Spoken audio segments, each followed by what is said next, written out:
Hello, this is Mark from Love of Wheels, and today we're going to take a look at the Urtopia Chord X. And let's go ahead and take a look at the interface. So this is the interface. And basically you have your display. It has navigation. It has a touchpad with turn signals, a horn,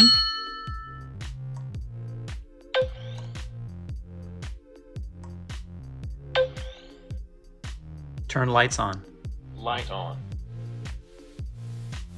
Also, it has AI, so you can talk to it and you can tell it to do things like turn on the lights and control other functions. Also, this is the battery here, and it has a tri-plug connector, and that is the battery charger. The battery will charge in a little over 2 hours, which is pretty fast for a bike like this. This bike weighs about 40 pounds, so it has a 350-watt motor, and I would say it's very well designed, even down to the pedals. It has dual piston hydraulic brakes that take mineral oil, so you don't have to use the expensive dot fluids. It also comes with a kickstand, which works very well. I would say that is the fanciest kickstand I've ever seen.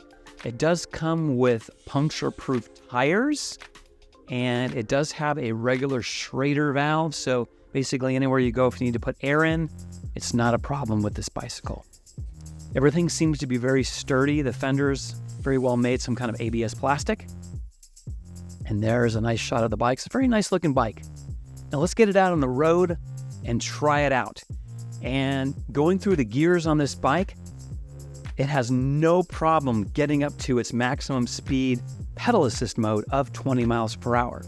Now you can ride it past that, and it does handle very well. I like the handlebar design.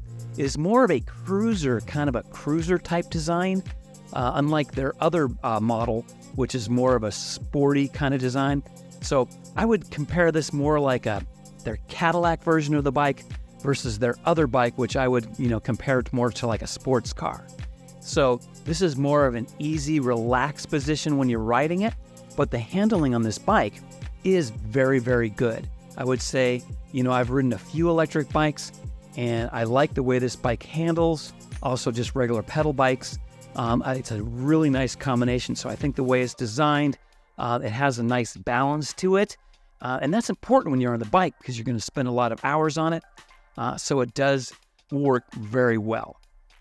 Okay, so let's look at some features on the bike here. So it does feature 8 gears. So you do have 8 gears on the bike. And I did go over, it does have, so there's the gear cog there, and there's the 350-watt motor, which is built into that rear hub. Of course, it does have really nice fenders, front and rear. Now, one thing that's a little cheap on the bike is it comes with this battery-operated tail light. The headlight on the bike is integrated into the main battery of the bike. It does come with a fairly comfortable seat. It has nice paint. It's actually, the fit and finish on the bike is really nice. Now, you'll only have 1 gear cog on the front, so it is just 8 speeds. Now, riding this bike around, I have put a tremendous amount of miles on it so far that I've had it for about a week, and it rides great. It has good stopping power, and like I said, you can get up to that 20 miles an hour pretty quick on the bike. Of course, if you're in good shape, you're going to be able to pedal it past that, but 20 miles an hour is where the electric assist does cut out. And I'll go over the different levels of pedal assist that you're going to have. But riding it around, you don't notice that weight. It's one thing when you have an electric bike is you feel a lot of weight. And here, even out in traffic, obviously I'm on a 40-mile-an-hour road here. But, I'm going probably right there about 24, 25 miles an hour. So I'm actually pedaling it past the pedal assist. And, I'm doing just fine. The nice thing about a bike like this is if you're looking for a bike that's just going to wheel you around with a throttle, well, this is not the bike for you because you have to pedal this bike to make it work. When you pedal it, that's when the assist kicks in and it feels like a gentle push. So let's look at the different levels.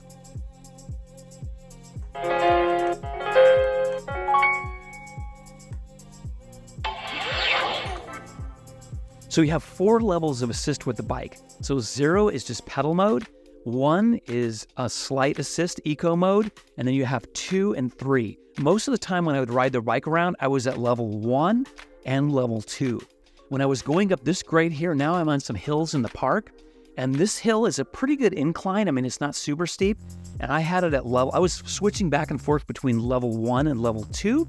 The nice thing here is I have different gears to choose from, and I was able to scoot up this hill probably about, I would say, between 17 and 18 miles an hour. So, and I wasn't really pushing my body too much. I was able to get up there. On this particular ride, I took the bike out for about a 30-mile ride. Now here, this is a pretty steep incline, and I switched it now here to level 3, and now I'm standing up on the bike, and I was able to make it to the top. And yes, I was pedaling it pretty good here, and it did take some power. I wanted to see if I could do it with level 3. I could put it in turbo mode, which might make a slight amount of difference, but not much difference. I just wanted to see if I could do it with 3. And I was able to do it with 3, no problem here. And like I said, this is a short incline, and I was able to power up the hill. So I just wanted to see, if I was able to do it and if the bike would make it, and it did. So overall, I have to say this bike is very nice.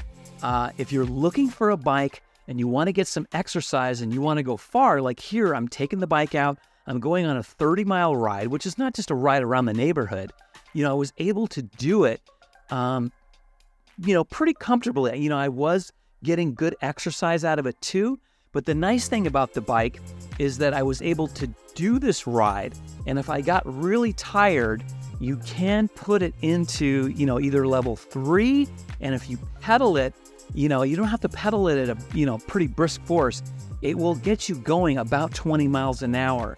Now, if you put it in turbo mode and you just pedal it ever so slightly, it will, especially on level ground, it's going to get you up to about 20 miles an hour. So, but most of the time, because I wanted to conserve the battery and see how far I could go, is I was keeping it at level 1 and level 2.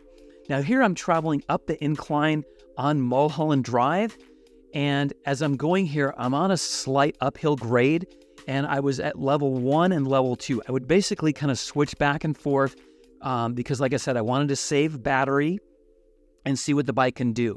Now, I did do a lot of downhills with the bike, and I did notice, I think the bike does regenerate a little bit of power back into the motors as you're going coasting, but I wouldn't say it's really significant. I don't think we're quite there with electric bikes like cars, where they do put in a tremendous amount of energy back into the bike when you're going down hills, or cars rather.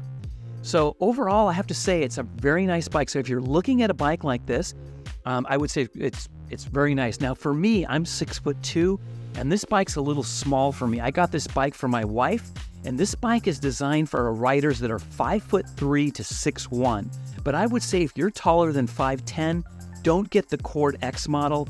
Get the regular Chord model, because it's a slightly bigger frame. So guys, there's my quick look at the Chord X from Urtopia. If you have any questions, be sure to leave them in the comments below and I will get back to you. But overall, I have to say this is a very nice bike. Now, I will say if you're an advanced rider, I would look at their carbon fiber bike instead. But I have to say, this is a very nice bike. Be sure to like, share, and subscribe, and have a wonderful day.